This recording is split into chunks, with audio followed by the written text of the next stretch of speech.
ያም ተራራ ለመድረስ 3 ቀን 3 ሌሊት ይፈጃል። ለአብርሃም እነዚህ 3 ቀናቶች ምን ያህል ከባድ ሊሆኑ እንደሚችል መቼም መገመት ያቅታችሁ አይደል?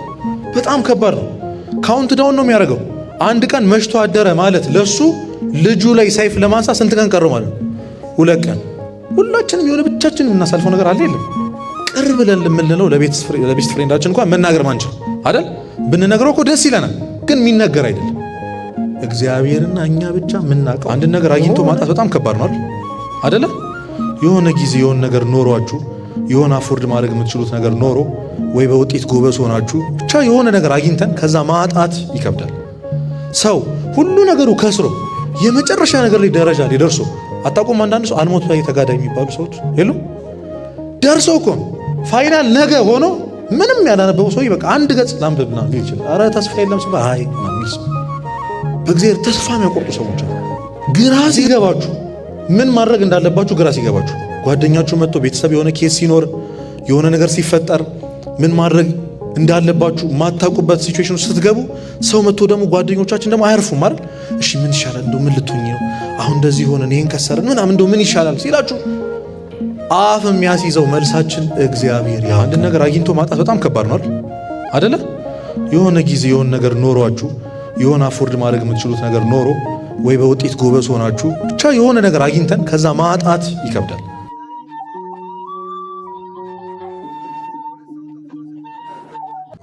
በስመ አብ ወወልድ ወመንፈስ ቅዱስ አህዱ አምላክ አሜን። የተወደዳችሁ የእግዚአብሔር ቤተሰቦች እመቤታችን የቅድስት ድንግል ማርያም የአስራት የበረከት ልጆች በወደደን ባፈቀረን በጌታችን በመድኃኒታችን በኢየሱስ ክርስቶስ ፍጹም ሰላም እላችኋለሁ። እንዴት ዋላችሁ? እንደምን እስከ ሰዓት ድረስ ቆያችሁ? አሜን። የአምላካችን የልዑል እግዚአብሔር ስም በእኛ በልጆቹ አንደበት የተመሰገነ ይሁን። ለአባ ሕርያቆስ፣ ለአባ ያሬድ፣ ለአባ ጊዮርጊስ ዘጋስጫ የተገለጠች የተለመነች እመቤታችን ቅድስት ድንግል ማርያም ምልጃ ረድኤቷ አይለየን። እንዴት ናችሁ? በእኔና በእናንተ መሃል የሚኖረው ልዩነት የመቆምና የመቀመጥ ብቻ ነው የሚሆነው። የሚያስተምር ማን ነው? እግዚአብሔር መካከላችን ተገኝቶ እንዲመክረን እንዲያስተምረን የሰው መልካም ፍቃድ ይሁንልን። ፀሐይ ነው፣ ሙቀት ነው፣ ይሞቃል። ቶሎ እንድጨርስ ፈልጋችኋል። ፊታችሁ ቶሎ በጣም የሚያስታውቀው ቶሎ ብዬ ጨርሳለሁ። ግን በትኩረት ሆኖ ማዳመጥ የማን ድርሻ ነው?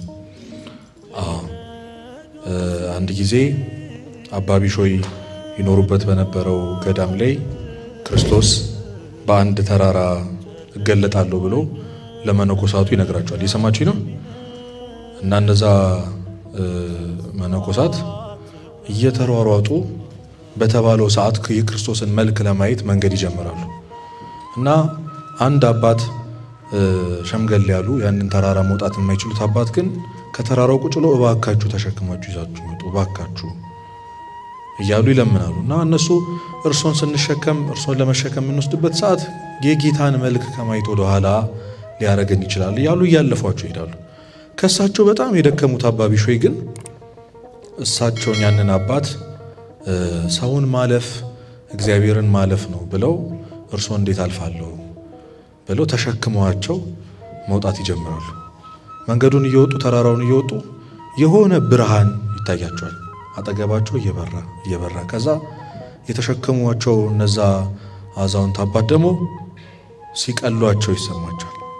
የለበሱት ልብስ ሲቀየር ቀና ብለው ሲያዩት ያ የተሸከሙት ሰው አምላካቸው ሊያዩት ሲናፈቁት የነበረው እገለጣለሁ ያለው ማን ነው? ማን? የአምላካችሁን ስም አታውቁትም? ማናን? እንዴ ክርስቶስ በሉ እስኪ። ስለዚህ ዛሬ ምናልባት በዚህ በምንማማረው ቃለ እግዚአብሔር በኩል በጣም አልፈታ ያለን የሕይወታችን ቋጠሮ ትልቁ ጥያቄ የሆነብን ነገር እግዚአብሔር አመቻችቶ መቅረጽ ስትችሉ ደክሞኛል ቤት መሄድ እችላለሁ እያላችሁ ሁሉን ነገር ትታችሁ መታችሁ የተቀመጣችሁት ያለ ምክንያት አለ። እግዚአብሔር ሊያስተምረኝ ሊነግረኝ የሚፈልገው ነገር አለ ብላችሁ የልቦናችሁን ጆሮ ከፍታችሁ ለመስማት ሞክሩ። እግዚአብሔር ሁላችን የምንሰማበትን እሱ የሚናገረውን ነገር ከልብ የምናዳምጥበትን ስነ ልቦና እግዚአብሔር ያድለን። ከኔ ጋር ትላላችሁ። የምትወደውን በጣም ብዙ ናችሁ፣ ድምጻችሁ አይሰማም። የምትወደውን አንድ ልጅህን ይስሐቅን ሰዋልኝ። ኦሪት ዘፍጥረት ምዕራፍ 22 ቁጥር 1 ክፍለ ንባቡን ቀድሜ ያነብላችኋለሁ። ከነዚህም ነገሮች በኋላ እግዚአብሔር አብርሃምን ፈተነው፣ እንዲህም አለው፣ አብርሃም ሆይ። አብርሃምም እነሆ አለሁ አለ። የምትወደውን አንድ ልጅን ይስሐቅን ይዘ ወደ ሞሪያ ምድር ሂድ፣ እኔም በምነግርህ በአንድ ተራራ ላይ በዚያ መስዋዕት አድርገህ ሰዋው አለ።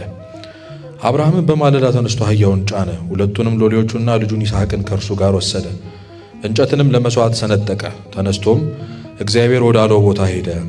በሦስተኛውም ቀን አብርሃም ዓይኑን አነሳና ቦታውን ከሩቅ አየ። አብርሃምም ሎሌዎቹን አላቸው፣ አህያውን ይዛችሁ ከዚህ ቆዩ፣ እኔና ልጄ ወደዚያ ሄደን እንሰግዳለን፣ ወደ እናንተም እንመለሳለን። አብርሃምም የመሥዋዕቱን እንጨት አንስቶ ለልጁ ለይስሐቅ አሸከመው፣ እርሱም እሳቱና ቢላውን በእጁ ያዘ። ሁለቱም አብረው ሄዱ። ይስሐቅም አባቱም አብርሃምን ተናገረው፣ አባቴ ሆይ አለ። እርሱም እነሆኝ ልጄ አለ።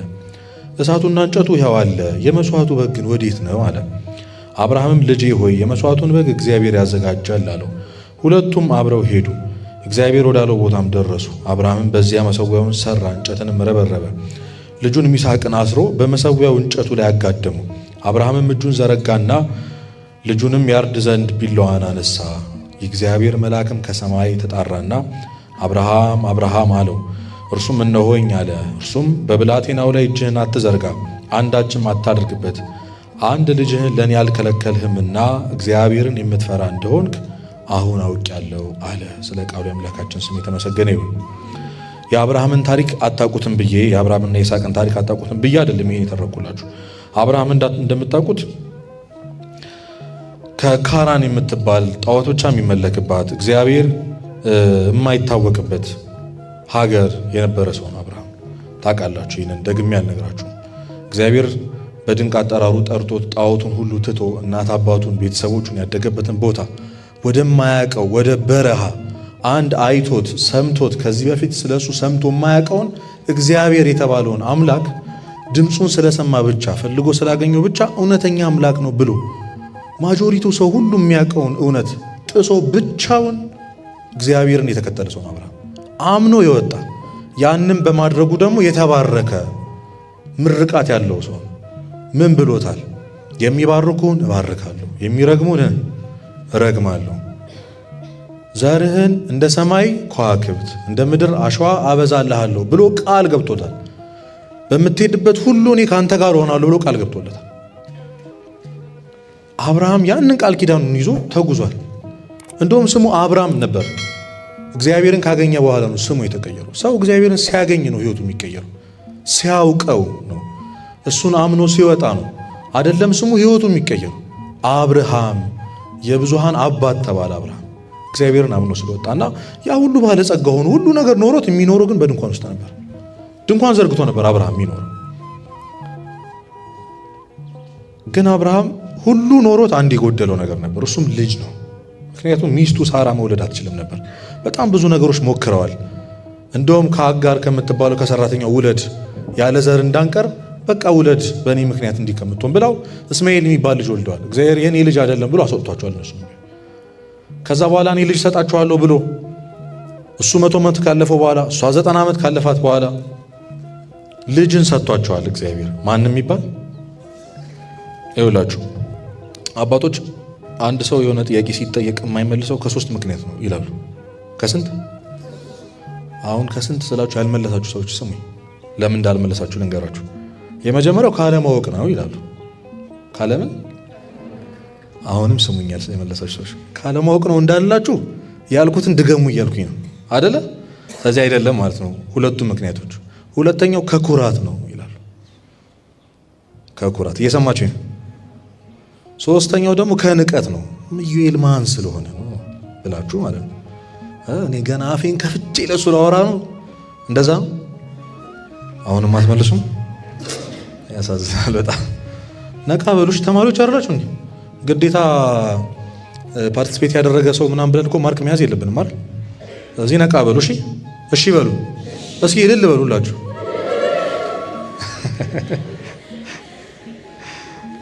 የዚህ ግቢ ጉባኤ ተማሪዎች አስቸጋሪዎች ናቸው። እና አብርሃም ልጅ ተሰጥቶታል፣ ይስሐቅ የሚባል ልጅ። ገና አጣጥሞት ሳይጨርስ አሁን ያነበብኩላችሁ ታሪክ እግዚአብሔር አብርሃምን ጠራው። አብርሃምና እግዚአብሔር ከዚህ በፊት በጣም ብዙ ቦታ ተነጋግረዋል፣ ተከራክረዋል፣ እንደ ጓደኛ አውርተዋል። ጠራው እና ቃሉ ራሱ በጣም ከባድ ነው። ምን ነበር ርዕሳችን? የምትወደውን አንድ ልጅህን ይስሐቅን ምን በልልኝ ሰዋልኝ አይደል? የምትወደውን አለው። መጀመሪያ እንደሚወደው አስታወሰው። ከዛ ስንት ልጅህን? አንድ ልጅ፣ ለዛውን በእርጅና ያገኘው ልጁ አንድ ልጅ ብቻ እንዳለው። ከዛ ስሙን ጠራበት። ማን ብሎ? መጨረሻው ግን የአረፍተ ነገሩ መጨረሻ በጣም ከባድ ነበር። ምን በልልኝ ነው? ወደ ሞሪያም ተራራ ወስደ ሰዋልኝ ነበር ያለው። አብርሃም እንግዲህ ቅድም ሳነብላችሁ ምንም የመለሰው መልስ የለም። እሺ ራሱ አላለም። ግን እንደው ሎጂካሊ እንደ ሰው እንኳን ብናስበው አብርሃም ከእግዚአብሔር ጋር የመከራከሪያ ነጥቦች ነበሩት። ጥሩ ማድረግ የሚችላቸው ነገሮች ነበሩ። የመጀመሪያው ነገር ያኔ ካራን አንተን አምኜ ስወጣ ቃል ገብተህልኝ ነበረ። ዘርህን እንደ ሰማይ ምን እንደ ምድር ምን እልልሃለሁ። ዘር ያለ ልጅ ይበዛል አይበዛም ማለት ካልወለደ ወይም ያ ልጅ ወልዶ ያለ ዘር ካልበዛ በስተቀር ያ ያለው እግዚአብሔር የገባው ቃል ኪዳን ሊፈጸም አይችልም። ታዲያ የገባህልኝ ቃል ኪዳን የት ነው ያለው ብሎ አብርሃም መጠየቅ ይችላል። እግዚአብሔር መጠየቅ ይችል ነበር፣ ግን አላለውም እንደዛ። ሁለተኛ ነገር ላንሳላችሁ። ይሄ ልጅ የአብርሃም ብቻ ነው የማንም ነው። ስለዚህ ሳራ እንግዲህ ታውቃላችሁ መቼም የእናት አንጀት አትሰጠውም እንደዛ ቢላት ያንን ያውቃል አብርሃም። ስለዚህ ሄዶ ለእኔ እንደነገርከኝ እንደዚሁ እንደነገርከኝ ይዣት እመጣለሁ፣ ለእሷም ንገራት ልጇ እንደምሰዋባት ማለት ይችል ነበር። አላለም። በጣም ብዙ ከብቶች አሉኝ፣ ብዙ ግመሎች አሉኝ፣ ተወው ሀብት ንብረቴን እኔ ራሴን ላርድልህ እችላለሁ፣ ለምን ልጄን ብሎ መጠየቅ ይችል ነበር። አንድን ነገር አግኝቶ ማጣት በጣም ከባድ ነው አይደለ? የሆነ ጊዜ የሆነ ነገር ኖሯችሁ የሆነ አፎርድ ማድረግ የምትችሉት ነገር ኖሮ ወይ በውጤት ጎበዝ ሆናችሁ ብቻ የሆነ ነገር አግኝተን ከዛ ማጣት ይከብዳል። አለ ማግኘት ይሻላል አይደል? በጣም ጓደኛ ከቧችሁ ብቸኛ ከመሆን ብቸኛ ሆኖ ኖሮ መኖር አይሻል? አንድን ነገር አጣጥሞት ያንን የሚጥመውን ነገር ወስዶ ለምሳሌ ርቧችሁ አንድ ጉርሻ ጎርሷችሁ ከምትተው ባትበሉ አይሻል? ልክ እንደዛ ነው የይስሐቅ ነገር። ገና አጣጥሞ አልጨረሰው። ለምን አሳየኸኝ ማለት ይችል ነበር። ለምን ሰጠኸኝ እንዴ ልትወስድብኝ ነገር ማለት ይችል ነበር። አብርሃም ግን ምንም አላለም። ዝም ብሎ ወደ ቤቱ ገባ። ወረድ ብላችሁ ስታነቡት ምን ይላል? አብርሃም በማለዳ ተነስቶ ይላል። በምን ተነስቶ? ሁላችሁም በሉ በማለዳ ተነስቶ በሉ እስኪ። ምን ለማድረግ? ልጁን ለማረድ። አይገርም? እኛ እኮ ለጸሎት በጧት እንነሳ፣ ለራሳችን ብለን እንኳን በጧት እንነሳ። በጧት ተነሳ። ሬሳ እንኳን የኖረበት ቤት ነው ትንሽ ይቆይ ይባላል እኮ ታውቃላችሁ። ከልጄ ጋር ትንሽ ጊዜ ላጣጥም፣ አብሬው ትንሽ ልቆይ፣ ዞሮ ማረድ አይቀርም ቢያንስ 1-3 ቀን፣ እንደው 3 ቀኑ ቢቀር 1 ቀን አብሬው ልቆይ አላለም አብርሃም። በማለዳን የተነሳው ያ ሌሊት በጣም በእርግጠኝነት ለአብርሃም በጣም ጭንቅ ነበር። ሊተኛ አይችልም። መቼም እናንተ ልጅ ሊኖራችሁ አይችልም። ስለዚህ እናት አባታችሁ አድርጋችሁ አስቡት። እናታችሁ ላይ ሰይፍ ለማንሳት ወይም አባታችሁ ላይ ሰይፍ ለማንሳት ነገ ቢሆን ቀጠሮ እንቅልፍ ወስዳችኋል ዛሬ? አይከብድም? ለአብርሃም በጣም ከባድ ነበር እሱ። ነጋ። ሲነጋ አልቆየም፣ በማለዳን የተነሳው ሁለቱን ሎሌዎቹን አስከተለ፣ አህያው ላይ እንጨቱን ጫነ። ለሳራ ሳይነግራት ነው የወጣው። ምክንያቱም ቢነግራት ትከለክለዋለች ያውቃል። ስለዚህ ሳይነግራት እኔና ልጄ መስዋዕት አቅርበን እንመጣለን ብሎ ነው የወጣው። ምን እንደተፈጠረ አታውቅም። አብርሃም ምን እያሳለፈ እንደሆነ አታውቅም። እሷ እንግዲህ የስንት ቀን መንገድ ነው ብያችኋለሁ። የሞሪያም ተራራ ለመድረስ 3 ቀን 3 ሌሊት ይፈጃል። ለአብርሃም እነዚህ 3 ቀናቶች ምን ያህል ከባድ ሊሆኑ እንደሚችል መቼም መገመት ያቅታችሁ አይደል? በጣም ከባድ ነው። ካውንት ዳውን ነው የሚያደርገው። 1 ቀን መሽቶ አደረ ማለት ለሱ ልጁ ላይ ሰይፍ ለማንሳት ስንት ቀን ቀረው ማለት ነው? 2 ቀን። 1 ቀን ሲጨምር ስንት ቀን እየቆጠረ ነው የሚሄደው። አሁን በጣም ብዙ ጊዜ ብዙዎቻችን ደስ የሚል ጊዜ ስናሳልፍ ጊዜው ምን ይላል የሚባለው ይሮጣል ነው አይደለ? የሐዘን ጊዜ ሲሆን፣ የጭንቅ ቀን ሲሆን፣ የውጤት ቀን ሲሆን፣ የካርድ ቀን ሲሆን ደግሞ በጣም ይረዝማል። ሚነጋም አይመስል ሌሊት አለ። ለአብርሃም ግን በተቃራኒው ከልጁ ጋር ጊዜ ማሳለፍ ይፈልጋል፣ ግን ይፈጥንበታል። ጊዜው ቢቆይ ደስ ይለዋል። ያቺ 3 ቀን 3 ዓመት ቢሆንለት 30 ዓመት ቢሆንለት 90 ዓመት ቢሆንለት ደስ ይለዋል አብርሃም። ግን 3 ቀን ነው። በጣም የሚያሳዝነው ነገር ደግሞ ልንገራችሁ፣ አብርሃም ይህንን ህመሙን ለማንም ማጋራት አይችልም። አንድ ያለችው ጥሩ ጓደኛው አጋሩ ማናት? ለእሷ ይህንን ነገር መናገር ይችላል? አይችልም። ትንሽ ከቀረበው ልጁ ነው። ለልጁ ይህን መናገር ይችላል? እንደው ሎሌዎቹ ነው ሊሆኑ የሚችሉት፣ እነሱም ሊያናገራቸው አይችልም። አብርሃም ብቸኛው ጓደኛው ማን ነበር? እግዚአብሔር ነበር። ማንም አልነበረውም በዛ ሰዓት። እንዲህ ነው እያሳለፍኩት ያለሁት ጊዜ ይሄ ነው ማለት አይችልም። በጣም ሲጨነቅ ሊያዩት ይችላሉ። በጣም ዲፕሬሽን ውስጥ ሊገባ ይችላል። በጣም ሊያለቅስ ይችላል። አብርሃም ምን ሆነ ነው ቢባል ግን በዚህ ሰዓት ለማንም መናገር አይችልም። ብቻውን ታመመ። ይህንን ሁላችንም የሆነ ብቻችን የምናሳልፈው ነገር አለ የለም? ቅርብ ብለን የምንለው ለቤስት ፍሬንዳችን እንኳን መናገር ማንችለው አይደል? ብንነግረው እኮ ደስ ይለናል፣ ግን የሚነገር አይደለም። እግዚአብሔርና እኛ ብቻ የምናውቀው የሆነ እያለፍንበት ያለው ነገር አለ የለም? እግዚአብሔር ከዛ ነገር ያውጣን ሁላችንም። ብቻውን ታሞ ብቻውን 3 ቀን ልጁን ያየዋል። አይኑን ሲያየው ይራራል። መቼም በቃ እንባው ይመጣል። አባዬ ይለዋል። ለሱ በጣም ከባድ ነበር። የማይደርስ ቀን የለም። ደረሰ። ሞሪያም ተራራ ጫፍ ላይ ሲደርሱ ለሎሌዎቹ ምን አላቸው? እናንተ እዚህ ቆዩ፣ እኔና ልጅ ሄደን እንሰግዳለን፣ መስዋዕት እናቀርባለን፣ ከዛ እንመለሳለን አለ። አሁን እንደ አብርሃም ታሪክ ሆነ፣ እንደ አብርሃም ሐሳብ ከሆነ ከይስሐቅ ጋር ነው የሚመለሰው? ብቻውን ነው የሚመለሰው? እንደ አብርሃም ሐሳብ ግን እሱ ምን አለ? እመለሳለሁ ነው እንመለሳለን? አያችሁ፣ ይሄ የሚያሳየው እምነቱን። አባቶቻችን ሲያስተምሩ ምን ይላሉ? አብርሃም እንመለሳለን ያለው ወይ ያረድኩትን ልጄን መልሶ ያስነሳልኛል ወይ ሌላ ልጅ ይሰጠኛል፣ ብቻ እግዚአብሔር በባዶ አይልከኝም ብሎ ያምን ነበረ። ሰው ሁሉ ነገሩ ከስሮ የመጨረሻ ነገር ላይ ደረጃ ላይ ደርሶ አጣቆም። አንዳንድ ሰው አልሞት ላይ ተጋዳይ የሚባሉ ሰዎች የሉም? ደርሶ እኮ ፋይናል ነገ ሆኖ ምንም ያላነበበው ሰው በቃ አንድ ገጽ ላንብብና ሊል ይችላል። አረ ተስፋ የለም ሲባል አይ እና የሚል ሰው በእግዚአብሔር ተስፋ የሚያቆርጡ ሰዎች አሉ። ዜሮ እኮ ነው ነገሩ አክትሟል እኮ፣ ግን ያምኑታል። እግዚአብሔር በዜሮ ያምኑታል። እንደዚህ አይነት ሰዎች በጣም የሚገርማቸው ይሳካላቸዋል። እግዚአብሔርን ያመነ ስለማያፍር ማለት ነው። ነገሮች ጭልም ሲልባቸው አይ እግዚአብሔር የሆነ ነገር አለው በሉ። አይታይም እኮ ሎጂካሊ ስታዩት፣ ለሰዎች ማብራራት የማትችሉት በጣም ብዙ ነገር አለ። ግን እግዚአብሔርን ማመን ያስፈልጋል። የዋሁ ይስሐቅ፣ ምንም ማያውቀው ይስሐቅ የሚሳዋበትን እንጨት ተሸክሞ ተራራውን መውጣት ጀመሩ። ማናማ ከኔ ጋር ናችሁ? እግዚአብሔር ከኛ ጋር ይሁን። ማና ማን? አዎ፣ ተራራውን መውጣት ጀመሩ። ዝምታ ሰፍኗል። ሁለቱም እየወጡ ይስሐቅ ከዚህ በፊት እንግዲህ ከአብርሃም ጋር ብዙ ጊዜ ለእግዚአብሔር መስዋዕት አቅርቧል። አሁን አንድ ነገር ለየት ብሎበታል። እንጨቱ አለ፣ እሳቱ አለ፣ ግን ምኑ የለም። የሚሰዋው ነገር የለም። ግራ ገብቶት አባቴ ሆይ አለ። አቤት። እሳቱና እንጨቱ ይኸው፣ መስዋዕቱ ወዴት አለ አሉ። አብርሃም እንዴት ክው ሊል እንደሚችል አሳውሽታል። አይከብድም? አንዳንድ ጊዜ ህፃናት የሚጠይቁ ጥያቄዎች አያስደነግጣችሁ? የሆነ ለቅሶ ተፈጥሮ ቤት ውስጥ ወይ የሆነ ከባድ ነገር ማብራራት የማንችለው ነገር አባዬስ እማዬስ ሲሉ ማለት ወይ የሆነ ነገር ሲጠይቁ ሚያንተባት በጣም የሚያስደነግጥ ጥያቄ ነው ለአብርሃም። አንተ ነህ ይለዋል አይባልም። አብርሃም ግን ምን አለ? ከኔ ጋር በሉ፣ መስዋዕቱን በሉ፣ ሁላችሁም በሉ፣ መስዋዕቱን እግዚአብሔር ያዘጋጃል። ይኸውላችሁ አሁን ህይወታችን ግራ ገብቶናል። 12ኞች አላችሁ?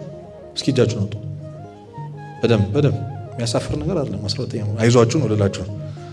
አውጡ፣ በደንብ አውርዱ። እንዴት ነው ምን ነው አሁን አይደለ? እሺ ምንድን ነው የሚፈጠረው? እያየነው ነው በየዓመቱ የሚወድቀውን ተማሪ እያየነው ነው የሚፈጠረውን ነገር። ጭራሽ በየሰዓቱ የሚያስፈራ ነገር ነው። በየሰዓቱ በጣም የሚያሰጋ ነገር ነው። አባቴማ ይገለኛል ነው፣ ይሄን ከወደኩ ይገለኛል እናቴ ምናምን ብለን በጣም እየፈራ ነው። እሺ ምንድን ነው ምን ነው ካላችሁኝ፣ እግዚአብሔር ያውቃል ነው የምላችሁ። እስኪ እግዚአብሔር ያውቃል በሉ። ግራ ሲገባችሁ ምን ማድረግ እንዳለባችሁ ግራ ሲገባችሁ፣ ጓደኛችሁ መጥቶ ቤተሰብ የሆነ ኬስ ሲኖር የሆነ ነገር ሲፈጠር ምን ማድረግ እንዳለባችሁ ማታውቁበት ሲቹዌሽን ውስጥ ስትገቡ፣ ሰው መጥቶ ደግሞ ጓደኞቻችን ደግሞ አያርፉም አይደል? እሺ ምን ይሻላል እንደው ምን ልትሆኚ ነው አሁን እንደዚህ ሆነ ይሄን ከሰርን ምናምን እንደው ምን ይሻላል ሲላችሁ፣ አፍ የሚያስይዘው መልሳችን እግዚአብሔር ያውቃል ማለት ነው። እስኪ እግዚአብሔር ያውቃል በሉ። ድገመው። ሶስተኛ አያሳርፍም። ይሄ ያውቃል አያውቅም? እኛ እናውቃለን። በቃ ምን ልትሆን ነው ስትባል እግዚአብሔር ያውቃል። እሺ ከወደቅን ምንድን ነው ምንድን ነው ምን ሆነው ከወደቅን? አያችሁ እርፍ ምን አገባኝ፣ ፈጥሮኛል፣ አበላሃለሁ አጠጣሃለሁ ብሎኛል አይደለ? ምንም አይፈጠርም። አይዟችሁ፣ ምንም አይፈጠርም። ያለ ነው የእግዚአብሔር መዳፍ ላይ ነው ያለው። አብርሃም እንኳን በዚህ የጭንቅ ሰዓት ላይ ተራራው ትንሽ እኮ ነው የቀረው። በህይወቱ ማድረግ የሚችለው በጣም ከባዱን ነገር ሊያደርግ ነው። የገዛ ልጁ ላይ ለዛውም ያልጠገበው በእርጅና ዘመኑ የወለደው ልጁ ላይ ሰይፍ ሊያነሳ መንገድ እየጀመረ ምን ልትሆን ነው ሲባል ሊል የሚችለው ነገር መስዋዕቱን እግዚአብሔር ያዘጋጃል። መስዋዕቱ እኮ ይስሐቅ እኮ ነው፣ እያየው ነው እኮ፣ ግን እግዚአብሔር ያዘጋጃል አለ። ደረሱ። ትርጓሜያችን ላይ ስታነቡ ይስሐቅ ገባው ማን እንደሆነ መስዋዕቱ እና ምን እንዳለው ታውቃላችሁ? አባቴ ሆይ አለው፣ እንደው ድንገት አይኔን አይተህ እራርተህልኝ እግዚአብሔርን ከመታዘዝ ወደ ኋላ እንዳትል አይኔን ምን በለው ሸፍነው ሰሯል። እናቶቻችን ዳቦ ሲቆርሱ ታውቃላችሁ ምን ይደረጋል? ለምን ይመስላችሁ? የይስሐቅ ምሳሌ እኮ እና ገልብጠኝ በሆዴ ያርገኛል። ታምናላችሁ? የ10 ምናምን ዓመቱ ይስሐቅ እኮ ነው እንደዚህ ያለው። አባትና ልጅ ከባዱን ነገር ለማድረግ ለእግዚአብሔር ብለው እርስ በርስ ተባበሩ። ልጅ በገዛ አባቱ ለመታረድ ሲል ራሱን ሰጠ። አባት የገዛ ልጁን ለማረድ አንድ ላይ ተጋገዙ። ምክንያቱም ይኸውላችሁ የእግዚአብሔርን ትእዛዝ ከመጣስ በአባት መታረድ ስለሚቀል ነው። እየሰማችሁኝ ነው ወይ? ስለሚቀል ነው። አብርሃም በጣም ከሚወደው ይስሐቅ ይልቅ እግዚአብሔርን በጣም ይወደዋል።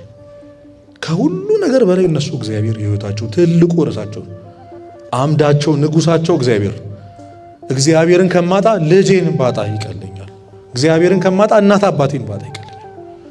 በዚህ ልክ ነበር ለእግዚአብሔር የሚታዘዙት እነሱ። ታሪኩን እንዳያችሁት ሰይፉን ሊመዝ ሲል የእግዚአብሔር መልአክ መጥቶ አቁም አለው። እንግዲህ አንድ ልጅ ለኔ ያልከለከልክም የእግዚአብሔር ትእዛዝ እንደምትፈጽም እንደምትወደኝ በዚያ አውቄያለሁ አለው። የሆነ ክፉ ልማድ አለ፣ የሆነ ሱስ አለ፣ የሆነ ሰው አለ።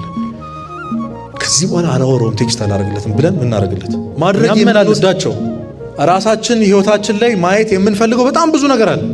ብዙ መጸለይ እንፈልጋለን፣ ንስሐ መግባት እንፈልጋለን፣ ስጋ ወደሙ መቀበል እንፈልጋለን፣ ተገዝተናል፣ ተስለን እናውቃለን። ገብርኤል ይህንን ኃጢአት ከኔ ከነቀልክልኝ ብለን እናውቃለን፣ ግን አልቻልንም። መብራት አጥፍተን መኝታ ቤታችን ቆልፈን የምናድርገው አንፈልግም እኮ እውነት አንፈልግም እንደዚህ መሆን። ሄደን መጨረሻ ላይ ተስፋ ቆርጠን ራስን አጥፋ የሚል ድምፅ ነው ጆሮአችን